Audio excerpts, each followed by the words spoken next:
अस्सलाम वालेकुम, कैसे हैं आप सब? उम्मीद है आप सब ठीक होंगे। आज हम एक बेहतरीन सा होममेड पिज़्ज़ा रेडी करेंगे। इसके साथ हम एक टेस्टी सी सॉस रेडी करेंगे जो इसके साइड क्रस्ट में हम फिल करेंगे और इसके साथ हम पिज़्ज़ा सॉस रेडी करेंगे और इन सारी चीज़ों को असेंबल करके एक मज़ेदार सा पिज़्ज़ा रेडी करेंगे। तो चलिए आइए इसको बनाना स्टार्ट करते हैं। सबसे पहले एक बोल लेंगे। अब हम इसमें हाफ कप नीम गर्म पानी शामिल कर देंगे। हाफ टी स्पून इसमें इंस्टेंट ईस्ट शामिल करेंगे और 1 टीस्पून हम इसमें चीनी शामिल कर देंगे। अच्छे से मिक्स करेंगे और इसको साइड पे कर देंगे। अब एक और बोल लेंगे और इसमें 1 कप मैदा शामिल कर देंगे और हाफ टी स्पून हम इसमें नमक शामिल कर देंगे और इसको अच्छी तरह से मिक्स कर देंगे। अब ये लिक्विड इसमें शामिल कर देंगे और इसको अच्छी तरह से मिक्स करेंगे और इसको गूंद लेंगे। 1 कप मैदे के लिए हाफ कप पानी इनफ है, इससे ज़्यादा पानी आप मत डालिएगा।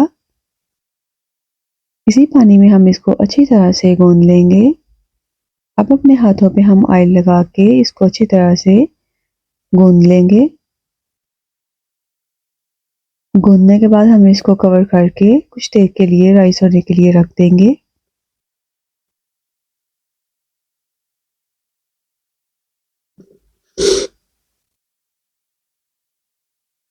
अब हम इसे एयर टाइट करके कवर करके किसी गर्म जगह पे रख देंगे।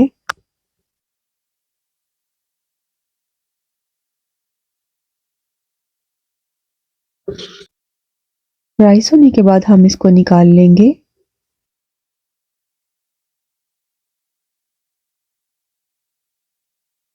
इसे इकट्ठा करके अच्छी तरह से इसका एक पेड़ा बना लेंगे और हल्का सा मैदा छिड़क के इसको रोटी की तरह बेल लेंगे। अब हम एक बेकिंग ट्रे लेंगे, इसे मैंने ऑयल से ग्रीस कर दिया है और अपनी डो को हम इसमें रख देंगे। मैंने डो का साइज ट्रे से थोड़ा बड़ा रखा है, आप देख सकते हैं। इसे मैं ट्रे से थोड़ा बाहर रखूंगी। पिज़्ज़ा के साइड क्रस्ट में हमें एक सॉस फिल करनी है, जिसकी वजह से मैंने इसके साइज को थोड़ा बड़ा रखा है। अब हम इसे साइड पे कर देंगे और एक सॉस रेडी कर लेते हैं। 2 टेबल स्पून मैंने मायोनीज ली है और इसमें मैं 2 टेबल स्पून ही टमाटो केचप शामिल कर दूंगी। टमाटो केचप शामिल करने के बाद मैं इसमें 1 टेबल स्पून चिली सॉस शामिल कर दूंगी। मेरे पास इस वक्त मस्टर्ड पेस्ट अवेलेबल नहीं था, इसलिए मैंने वो नहीं शामिल किया। अगर आपके पास है तो आप वो हाफ टी स्पून वो भी इसमें शामिल करें, बहुत अच्छा टेस्ट देगा। इन सब चीज़ों को अब हम अच्छी तरह से मिक्स कर लेंगे और मज़ेदार सी हमारी सॉस रेडी हो चुकी है। मैं इसे एक पाइपिंग बैग में शामिल कर दूंगी। पाइपिंग बैग में डालने के बाद हम इसे साइडों से इस तरह से फिल कर लेंगे। हम इस सॉस को पूरी तरह इस पे फैला देंगे और इसके किनारों को लॉक कर लेंगे। इस तरह से हम इसके सारे किनारे अच्छी तरह से लॉक कर लेंगे।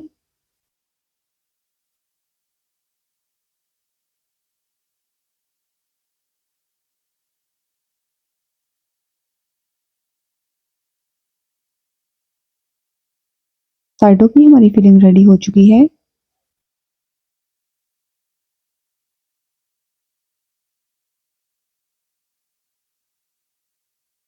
अब हम एक फोक की मदद से इसमें इस तरह से होल कर लेंगे।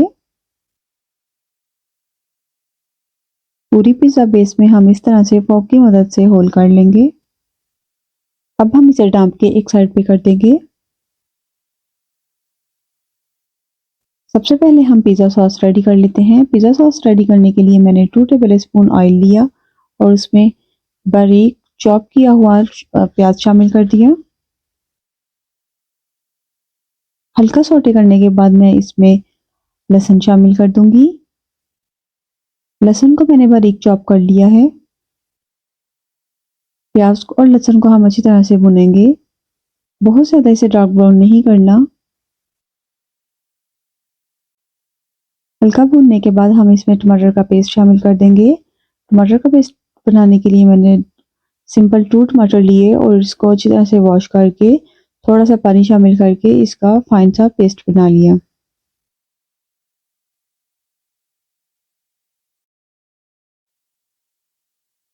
अब हम इसे हल्का भुनेंगे और इसमें 2 टेबल स्पून टमाटो केचप शामिल कर देंगे।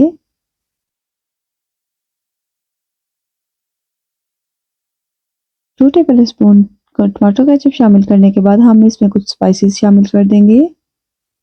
स्पाइसेस में हम सबसे पहले हाफ टी स्पून नमक शामिल कर देंगे।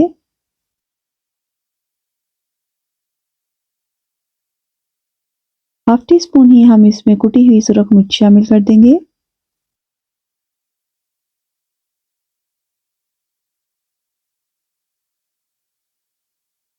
हाफ टी स्पून हम इसमें ओरिगेनो पाउडर शामिल कर देंगे और इसको अच्छी तरह से मिक्स कर लेंगे। हमने इसे इतना कुक करना है कि इसका पानी खुश्क हो जाए और ये एक सॉस की शक्ल में आ जाए। हमारी पिज़्ज़ा सॉस रेडी हो चुकी है। एक्सेस पानी सारा हमारा ड्राई हो चुका है। हम इसे उतार के ठंडा होने के लिए रख देंगे। अब हम अपने चिकन को रेडी कर लेते हैं। ये मेरे पास चिकन है, इसमें मैं वो हाफ टी स्पून नमक शामिल कर रही हूँ, हाफ टी स्पून इसमें सुरख मिर्च शामिल करूंगी। एक चुटकी हम इसमें हल्दी शामिल करेंगे। 1 टेबल स्पून भर के मैं इसमें अदरक और लहसुन का पेस्ट शामिल कर रही हूँ और 1 टेबल स्पून ही मैं इसमें ऑयल का शामिल कर दूंगी और इसको अच्छी तरह से हाथों की मदद से मिक्स कर लेंगे। 250 ग्राम मेरे पास चिकन था। इस हिसाब से मैंने इसकी मेजरिंग की है। आप अपने हिसाब से और चिकन की क्वांटिटी के हिसाब से आप इसमें स्पाइसेस शामिल कर सकते हैं। लास्ट में मैंने इसमें 1/4 टी स्पून के करीब ओरिगेनो शामिल किया। अब हम इस चिकन को अच्छी तरह से कुक कर लेंगे। क्योंकि हमने इसमें पहले से ही 1 टेबल स्पून ऑयल शामिल कर दिया था, इसलिए हमें इसको कुक करते वक्त ऑयल डालने की ज़रूरत नहीं है। बहुत से लोग यहाँ पे क्या गलती करते हैं कि चिकन को बहुत ज़्यादा ओवर कुक कर देते हैं, जिसकी वजह से वो बहुत ज़्यादा हार्ड हो जाता है। तो ये गलती आपने बिल्कुल भी नहीं करनी। अब हम अपने पिज़्ज़ा को असेंबल कर लेते हैं। पिज़्ज़ा असेंबल करते वक्त हम सबसे पहले पिज़्ज़ा सॉस लगाएंगे और उसके ऊपर मैं चीज़ डाल दूंगी। चीज़ डालने के बाद हम इसके ऊपर चिकन रख देंगे। चिकन रखने के बाद हम फिर से इस पे एक कोट करेंगे चीज़ का और अब हम इसके ऊपर कुछ वेजिस रख लेंगे। सारी वेजिस हम अच्छी तरह से इसके ऊपर रख के उसके बाद हम इसके ऊपर ब्लैक ऑलिव्स रखेंगे। ये बहुत अच्छा टेस्ट देते हैं। ऑलिव्स रखने के बाद मैं इसकी साइड क्रस्ट को ऑयल से अच्छी तरह से ग्रीस कर दूंगी और इसके ऊपर ऑरिगेनो छिड़क दूंगी। अब हम इसे 180 डिग्री पे 15 to 25 मिनट के लिए बेक कर लेंगे। बेहतरीन सा हमारा पिज़्ज़ा रेडी हो चुका है। आप इसे अपने रमज़ान मेन्यू में भी शामिल कर सकते हैं।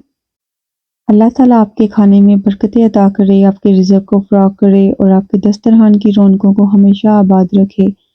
मैं उम्मीद करती हूँ आपको मेरी आज की रेसिपी बहुत पसंद आई होगी। अगर आपको मेरी आज की रेसिपी पसंद आई हो तो प्लीज़ मेरी वीडियो को लाइक करें और अगर आप मुझे सपोर्ट करना चाहते हैं तो मेरे यूट्यूब चैनल को सब्सक्राइब करें। मिलती हूँ इंशाल्लाह फिर किसी और अच्छी सी रेसिपी के साथ। तब तक के लिए मुझे दुआओं में याद रखिए। अल्लाह हाफ़िज़।